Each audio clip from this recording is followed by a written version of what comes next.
Actually നല്ല ചോദ്യം. Thank you for the question. ഇല്ല, നേരത്തെ പ്ലാൻ ഇല്ലായിരുന്നു. ഞാനത് ഷൂട്ട് ചെയ്തിരിക്കുന്ന അനമോഫിക് ഫോമാറ്റിലാണ്. Anamorphic is not your ideal format of capture for IMAX master.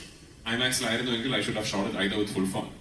Class എടുക്കുന്നതായിട്ട് ഓക്കെ, നിങ്ങൾ റിപ്പോർട്ട് ചെയ്യുമ്പോൾ വായിക്കുന്നവർക്ക് സിനിമ താല്പര്യമുള്ളവർക്ക് മനസ്സിലാവും. പക്ഷേ either shot with full format lenses അല്ലെങ്കിൽ അലക്സയുടെ 65 എന്ന് പറയുന്ന ഒരു പുതിയ ഐമാക്സ് ഓപ്റ്റിമൈസ്ഡ് ക്യാപ്ചറിംഗ് മെക്കാനിസം ഉണ്ട്. അതിലായിരുന്നു ഞാൻ ഷൂട്ട് ചെയ്യേണ്ടിയിരുന്നത്. ഞാൻ അതല്ല ഷൂട്ട് ചെയ്തത്, ഞാൻ അനമോഫിക്സിലാണ് ഷൂട്ട് ചെയ്തത്.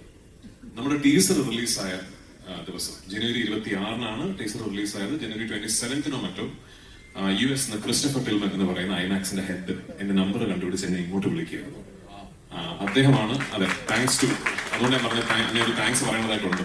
അപ്പോൾ ക്രിസ്റ്റഫർ ടിൽമൻ, ക്രിസ് ആണ് എന്നെ ഇങ്ങോട്ട് വിളിച്ച് we just saw your film's footage and we truly believe that this needs to be showcased on IMAX across the world എന്ന് ഇങ്ങോട്ട് പറയുകയും ക്രിസിന്റെ താല്പര്യപ്രകാരമാണ് ഈ സിനിമ നമ്മൾ ഐമാക്സിലേക്ക് മാസ്റ്റർ ചെയ്ത് ഐമാക്സിൽ കാണിക്കുന്നത്.